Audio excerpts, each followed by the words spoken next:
So as you know, the fight is not over. Enter Bardock, my favorite of all the Super Saiyans. Even though Bardock was never a Super Saiyan. I was a huge fan of Bardock when I first saw him, Goku's father. What's that? Always thought he was one of the most, or one of the best designed, like the best designed character in the game. I like Raditz. I was a huge fan of Bardock as well. And I still wish that there was a way to extend their storyline somehow. You know, I still think that if they were to utilize this whole time portal thing in the real storyline somehow, and maybe take Bardock to another level, you know, rank him up to Super Saiyan or something like that, it'd be pretty cool. But you guys know the storyline even better than I do. You know, maybe some of you guys read the manga and the comic books and all that stuff, but to me, Bardock was so awesome because he looked like Rambo when I first saw him. I was like, you guys are going for a Rambo look. He's got a scar on his face. He's kind of beat up a little bit. Looks like he's been through a lot of fights.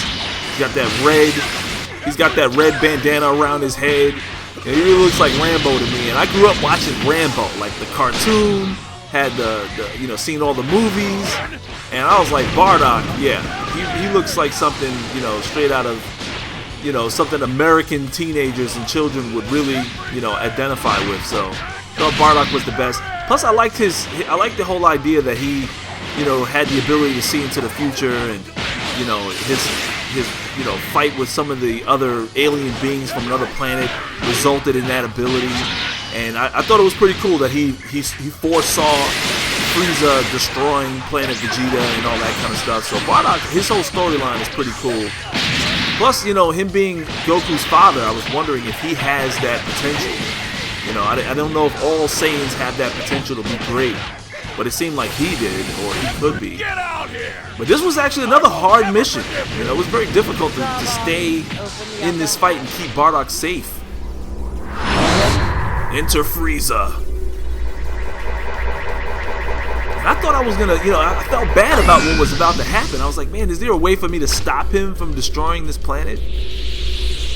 You know, how many Saiyans are really there that have the potential of being Super Saiyan? Why the hell are you attacking us, Frieza?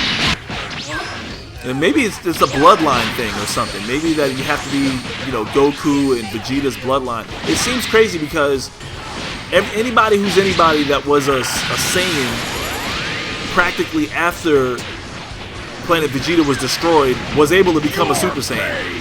Unless I'm wrong about that. There may be a couple of them that I'm not very sure about, but it seems like everybody that trained enough became one. So I guess it kind of felt like every Saiyan could become a Super Saiyan. Maybe that's the reason why Frieza had to destroy their planet.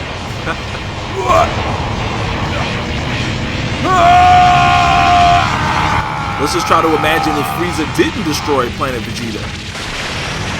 Then it would be like millions of Super Saiyans all over the place, right? That'd be a little too crazy. Well, that's it for this video. Like to show your support. Subscribe if you're new to the channel. And I'll have some more DBX gameplay for you guys later.